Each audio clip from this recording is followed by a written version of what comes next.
आप सबको नमस्कार।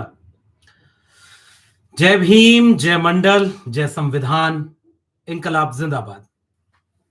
मैं डॉक्टर लक्ष्मण यादव। लंबे वक्त से सोशल मीडिया पर यह चर्चा चल रही है।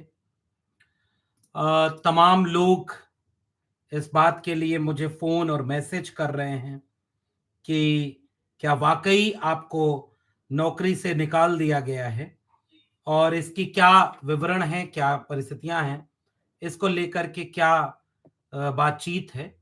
तो मुझे लगा कि क्यों ना इस बातचीत को आप सब से साझा किया जाए, क्यों ना आप सबके बीच में ही इसकी पूरी डिटेल रखी जाए और आपसे मुखातिब हैं, आपसे बातचीत करेंगे, आपके सवाल लेंगे और जो बात हमें कहनी है वो बात भी आपसे हम साझा करेंगे। मैं उम्मीद करता हूं कि ये जो एक बेहद कठिन वक्त मेरी जिंदगी में आया, इस लिहाज से कि मुझसे मेरे सपने को छीन लिया गया, मुझसे मेरे हौसले को तोड़ने की कोशिश की गई, मेरे उम्मीद को कमजोर करने की साजिश की गई और जो जिनसे हम शायद हम उनसे सीधे नहीं लड़ रहे थे, लेकिन फिर भी उन्होंने हमें कमजोर करने के लिए हमारे ऊपर पीछे से हमला किया। कमजोर करने के लिए उन्होंने एक चीज जो वो छीन सकते थे वो छीन ली और वो है असिस्टेंट प्रोफेसर की एक नौकरी। तो वो छीन ली उन्होंने। बहुत कोशिश की, बहुत लंबे समय से उनकी निगाह मेरे ऊपर टेढ़ी थी, बहुत दिन से वो चाहते थे कि इस नौकरी को छीन लें। मैंने अपने को मानसिक रूप से, मनोवैज्ञानिक रूप से इस बात के लिए तैयार किया था कि जिस रास्ते को हमने चुना है इसमें ऐसे भी दिन आ सकते हैं। तो वो दिन आया और उस दिन के आने के बाद जो होना था वो हुआ। कल मैंने एक वीडियो बनाई है, उसको सोशल मीडिया पर लगाई है। उसमें हमने बहुत सारी बातें कह दी और अब चूंकि लड़ाई शुरू हुई है, अभी तो यह आगाज है, इसका अंजाम आएगा। और वो कहते हैं ना कि वक्त बदलेगा और इस बदलने में मैं शुरू में ही एक बहुत महत्वपूर्ण बात कहना भी चाहता हूं। असल में जो वो चीजें थी कि क्यों छीना गया, ये नौकरी छीनने के पीछे क्या क्या वजह है, क्यों इसको छीना गया, आज भी मैं उन सवालों को पूछना चाहता हूं। मैं जानना चाहता हूं कि इस नौकरी के छीनने के पीछे की वजह क्यों नहीं बताई जाएगी, क्यों नहीं इस बात को हमें जानने का हक है कि आपने इस नौकरी को क्यों छीना। इस पर आएंगे। शुरुआत में ही मैं देश भर के अपने अनगिनत चाहने वालों को सलाम करता हूं। इतना दुख तो इस नौकरी के जाने का नहीं हुआ, इतना भावुकता इस नौकरी के जाने से भी नहीं हुई जितना पूरे देश के लोगों के इस प्रेम और मोहब्बत से भावुक हो गया मैं। शुक्रिया कैसे कहूं। अनगिनत फोन, लगातार मेरी मोबाइल लगातार बज रही है, देश के कोने कोने से तमाम चाहने वालों के फोन आ रहे हैं। कोई हिम्मत हौसला दे रहा है, कोई हमें ये ताकत दे रहा है कि हम और कैसे हिम्मत और हौसले से ये लड़ाई को आगे बढ़ाएंगे।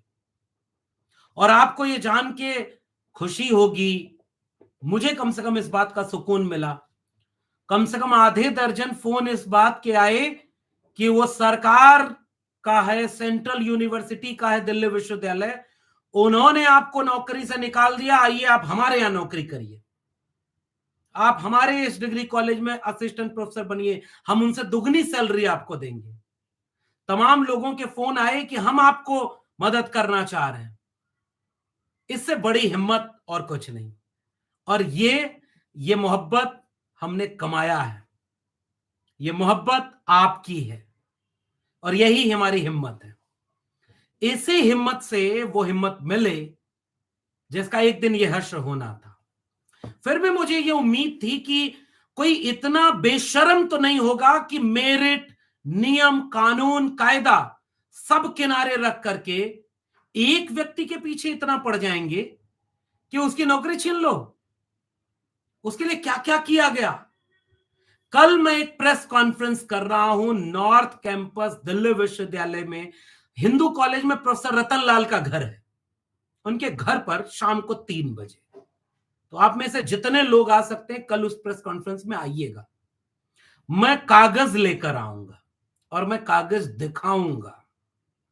मैं वो कागज दिखाऊंगा कि मेरी नौकरी छीनने के पहले कैसे मेरे ऊपर कमेटी बनाई गई। मेरी नौकरी छीनने के पहले एक प्रिंसिपल उस कॉलेज में नियुक्त किया गया, वो कहां का पदाधिकारी है।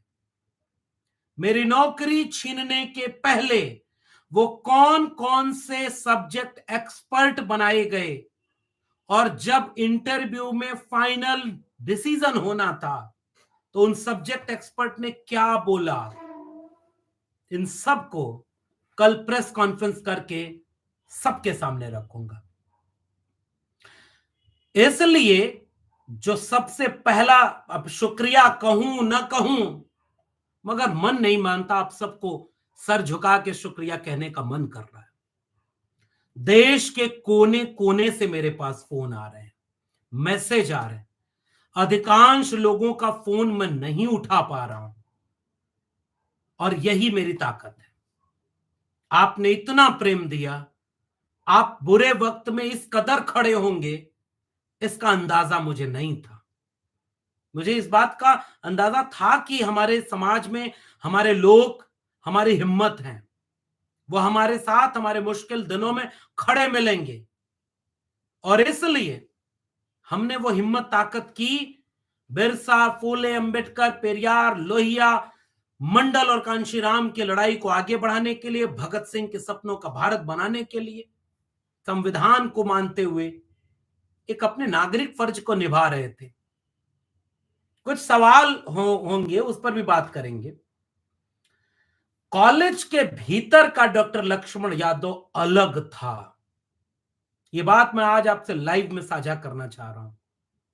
एक लक्ष्मण यादव जब जाकिर हुसैन दिल्ली कॉलेज के 4 दीवारियों के भीतर जाता था तो वो बिल्कुल अलग लक्ष्मण यादव था। वो अपनी कक्षाओं में अलग ओहदे से खड़ा होता था। वो अपने विद्यार्थियों के सामने सिलेबस पढ़ाया करता था।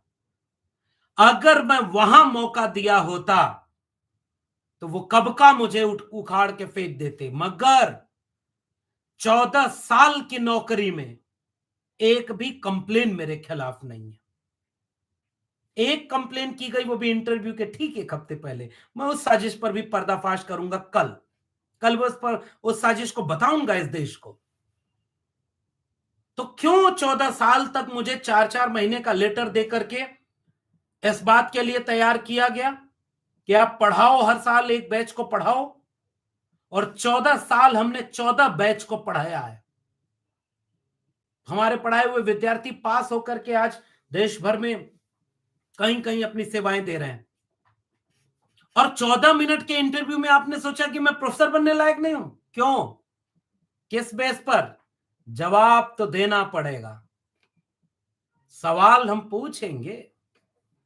क्यों बोला प्रिंसिपल और चेयरमैन ने इंटरव्यू की सिलेक्शन कमेटी की शुरुआत में कि डॉक्टर लक्ष्मण यादव को बाहर करना है, बाकी आप किसी को नौकरी दो? क्यों? आधार बताओ। और सवाल पूछेंगे हम।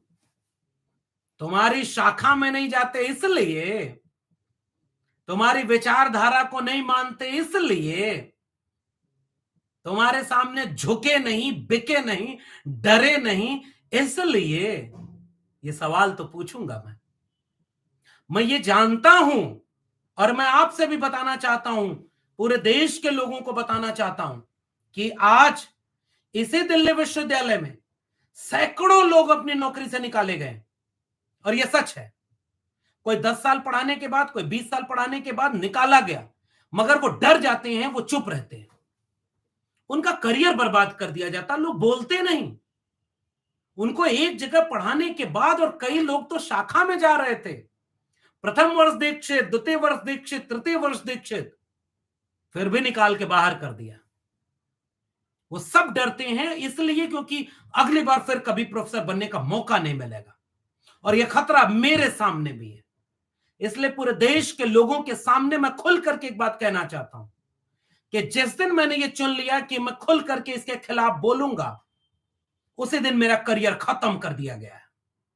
मगर एक बात आप भी सोचकर बताइए, 14 साल पढ़ाने के बाद मेरे कॉलेज से 96 एपीआई होने के बाद निकाल के बाहर कर दिया, तो किस बात का करियर बचा है? और आपकी क्या सलाह है? आपसे मैं सलाह मांगता हूं कि मुझे क्या करना चाहिए। चुप हो जाना चाहिए? मेरे साथ हुए इस अन्याय के खिलाफ बोलना नहीं चाहिए, ताकि अगली बार फिर किसी के साथ अन्याय हो? किस बात की सजा दी गई, ये सवाल नहीं पूछना चाहिए क्या? 100% वेटेज के इंटरव्यू में क्या आधार बनाया गया है प्रोफेसर लक्ष्मण यादव को परमानेंट नहीं करने का? यह सवाल क्या इस देश से नहीं पूछा जाना चाहिए? और फिर यह सवाल पूछूंगा तो मुझे पता है कि मेरा करियर हमेशा के लिए खत्म, क्योंकि ये जब तक रहेंगे, ये जानते हैं कि ऐसे व्यक्ति को फिर कभी प्रोफेसर नहीं बनाना जो आंख में आंख डाल करके सच बोलता। लेकिन क्या इस सवाल को नहीं पूछा जाना चाहिए? इसलिए मैं आपसे कहने आया हूं, और कल मैं और कुछ बातें भी इस देश में साझा करूंगा। वो बातें क्या हैं? वो मेरे लहजे में जी हजूर न था और कोई मेरा कसूर न था। इसके आगे बढ़ करके मैंने एक कविता सुनाई थी कल वाली वीडियो में। फूल शाखों पे खिलने लगे, तुम कहो, जाम रिंदों को मिलने लगे, तुम कहो, चाक सीनों के सिलने लगे, तुम कहो, इस खुले झूठ को, जहन की लूट को मैं नहीं मानता, मैं नहीं मानता। तुमने लूटा है सदियों हमारा सुकून, अब न हम पर चलेगा तुम्हारा फसूं। चारागर दर्दमंदों के बनते हो क्यों, तुम नहीं चारागर, कोई माने मगर मैं नहीं मानता, मैं नहीं मानता। इसलिए आज लाइव आकर के आपसे यही 2-4 बातें कहने आया। पहली बात कि आपने जो हिम्मत और हौसला दिया है, आपने जो ताकत दी है, आपने जो ये साहस दिया है, उसकी वजह से हमें हिम्मत आई है। ये बहुत बुरा वक्त है मेरे लिए।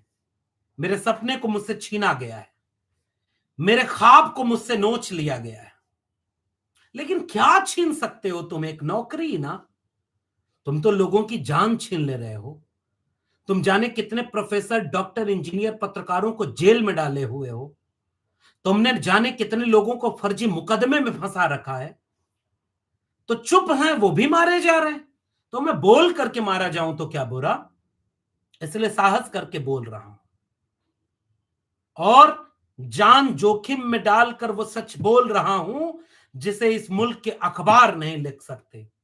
कल की प्रेस कॉन्फ्रेंस में कई सवाल पूछूंगा। सवाल नंबर 1, क्या दिल्ली विश्वविद्यालय में घूस लेकर नौकरी हो रही है? पता लगाइएगा आप भी। मैं सवाल पूछूंगा कि दिल्ली विश्वविद्यालय में आरएसएस और बीजेपी के कैडर को कैसे भरा जा रहा है। उनके लिए कोई मेरिट नहीं और हमारे लिए मेरिट। मेरा सवाल होगा कि क्यों निकाला, कारण बताओ, और तुम्हें बताना पड़ेगा। मेरा सवाल होगा कि क्या विरोधी विचार के लोग विश्वविद्यालय में प्रोफेसर नहीं बनेंगे? तो इसका मतलब फिर इंटरव्यू किस बात का होता है? सब्जेक्ट एक्सपर्ट क्यों बैठते हैं? सैकड़ों लोगों को इंटरव्यू में क्यों बुलाया जाता है? दिल्ली विश्वविद्यालय शिक्षक संघ ने यूनानिमस डिसीजन लेकर क्यों बोला है कि जो जहां पढ़ा रहा है उसको वहां परमानेंट किया जाए? और 14 साल हमसे क्यों पढ़वाया अगर हम में शिक्षक बनने का हुनर नहीं था? उन सारी चीजों को कागज लेकर के कल मैं प्रेस कॉन्फ्रेंस में आऊंगा। अपने बारे में भी बात करूंगा, लेकिन इस लड़ाई को अब आगे बढ़ाने के लिए, देश के कैंपसेस को बचाने के लिए, उच्च शिक्षा को बचाने के लिए अब इसे एक जन आंदोलन में तब्दील करना आपका काम है। जितने लोग इस वीडियो को देख रहे हैं देश में जहां कहीं भी हैं, आप जो कर सकते हैं इसे जन आंदोलन में बनाने के लिए आप वो करिए। ये मेरी अपील, ये मेरी गुजारिश और ये मेरा निवेदन आपसे है। आज हमारी नौकरी गई है, क्या आपके लोग ऐसे ही कुर्बान होने के लिए बने हैं? और कितने लोगों की नौकरी जाएगी तो इस देश में लोग इस बात के लिए जागरूक होकर सड़कों पर उतरेंगे कि नहीं भाई, इन कैंपसेस को बर्बाद नहीं करने देंगे, इनको आरएसएस का अड्डा नहीं बनने देंगे, इनको प्राइवेट हाथों में नहीं बेचने देंगे। कब आप कर सकते हैं तो आप थोड़ा सड़क पर आ करके उतरिए ना। आप ज्ञापन लिखिए राष्ट्रपति के नाम, एक हुक्मरान के नाम एक चिट्ठी लिखो और उसमें आप लिखना कि लानत है।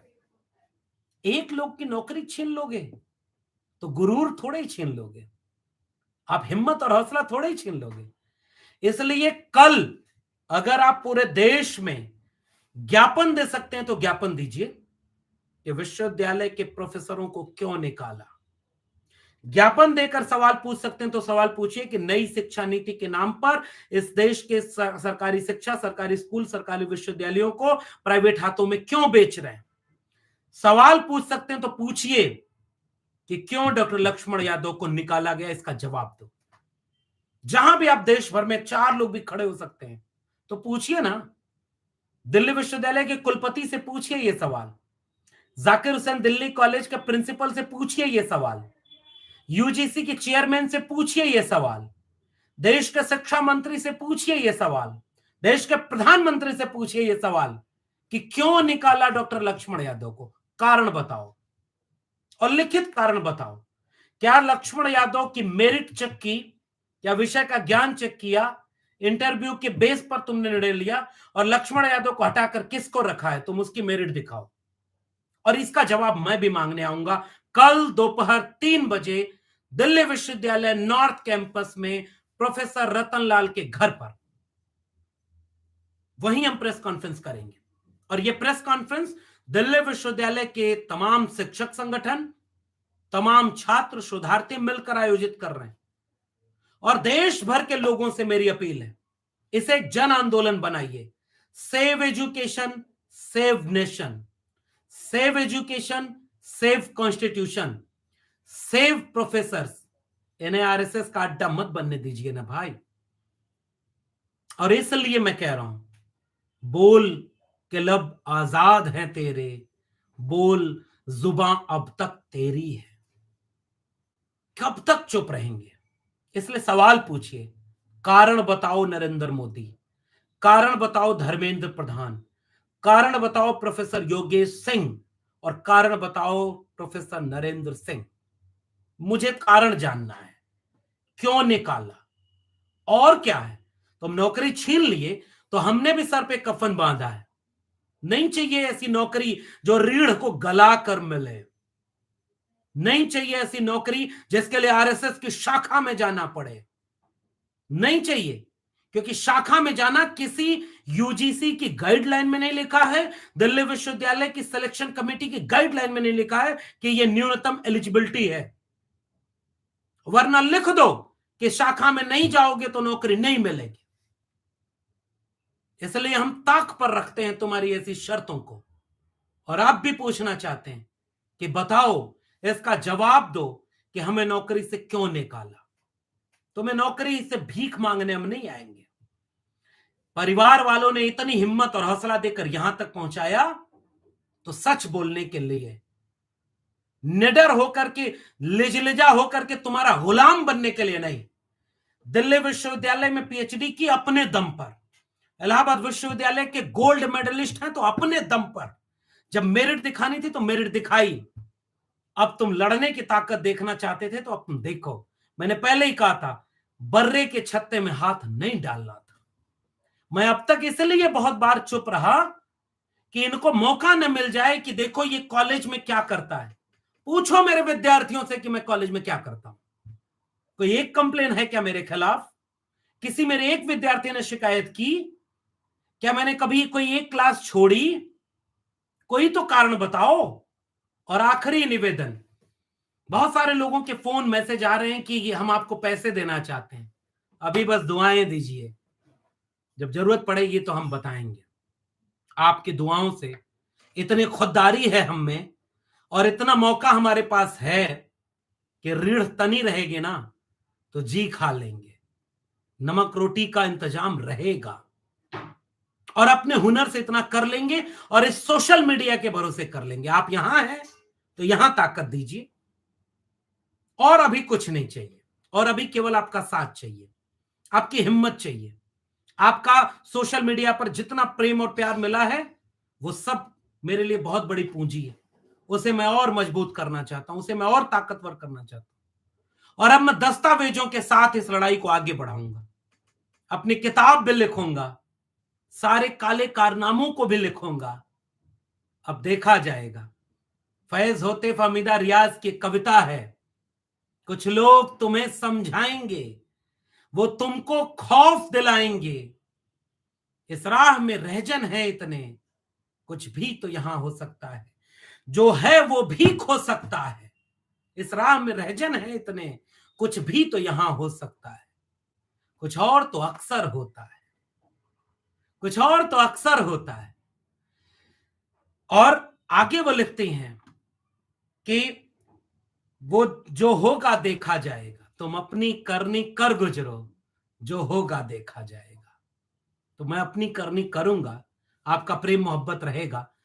मेरे परिवार ने मुझे हिम्मत दी, मेरे घर वालों ने हिम्मत दी। मेरे कॉलेज में मेरे पढ़ाए बच्चे प्रोटेस्ट कर रहे हैं। दिल्ली विश्वविद्यालय में पहली बार ऐसा हो रहा है, किसी शिक्षक के निकाले जाने पर उसके विद्यार्थी प्रोटेस्ट कर रहे हैं। आज मैं कॉलेज गया था और मैं उनसे कह के आया, अपना नुकसान मत करना। मैं उनसे कह के आया कि ये बहुत खराब लोग हैं, ये तुम्हें परेशान करेंगे, कुछ भी ऐसा मत करना विद्यार्थियों जिससे तुम्हारा करियर कहीं प्रभावित हो। मैं शिक्षक था, मुझे तुम्हारी चिंता है। ये अलग बात है कि मुझे मेरी चिंता किसी को नहीं रही। उसने बेरहमी से एक सपने के बगीचे को कुचल डाला, मुझसे मेरा करियर छीन लिया गया, मेरा सपना छीन लिया गया। लेकिन मैं अपने विद्यार्थियों से अपील करता हूं कि अपना करियर दांव पर लगाकर कुछ मत करिएगा। और विद्यार्थी प्रोटेस्ट कर रहे हैं जाकिर हुसैन में, क्यों? दिल्ली विश्वविद्यालय में कल आएंगे हजारों विद्यार्थी और प्रोफेसर, डॉक्टर, शोधार्थी। इसलिए ये जो आपकी मोहब्बत है ये मुझे हिम्मत देती है कि मुझे अभी और किसी चीज की जरूरत नहीं, इस सच के लिए लड़ेंगे। और इसलिए मैं आपसे कहने आया हूं कि अपने हिम्मत और हौसले को दीजिए। कुछ लोग कह रहे थे कि कॉलेज में रह के राजनीति करता था। नहीं भाई, तुम कॉलेज की मेरे क्लासरूम को नहीं देखते थे, उसको मैं सोशल मीडिया पर डालूंगा। अरे मूर्खों, कॉलेज के भीतर अगर मैं राजनीति करता तो कब के तुम्हारे लोग मुझे कॉलेज से भगा दिए होते। पूछना अपने आकाओं से, आज तक 14 साल तक क्यों कुछ न कर पाए।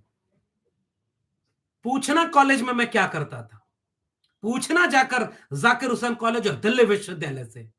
एक कंप्लेन है क्या मेरे खिलाफ?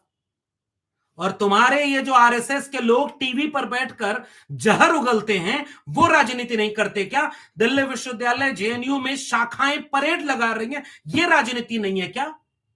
एक एक करके सबका जवाब दूंगा, याद रखना।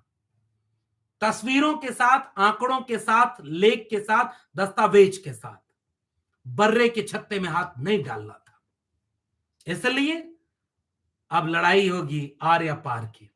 कल 3 बजे दिल्ली विश्वविद्यालय Hindu college north campus professor Ratan Lal के घर प्रेस कॉन्फ्रेंस में मिलेंगे, आइएगा। और अभी और किसी चीज की मुझे जरूरत नहीं। मुझे अगर किसी चीज की जरूरत होगी ना तो बताऊंगा। अभी जरूरत है आपके हौसले और साथ की। अभी जरूरत है आपके इसे एक आंदोलन बना देने की।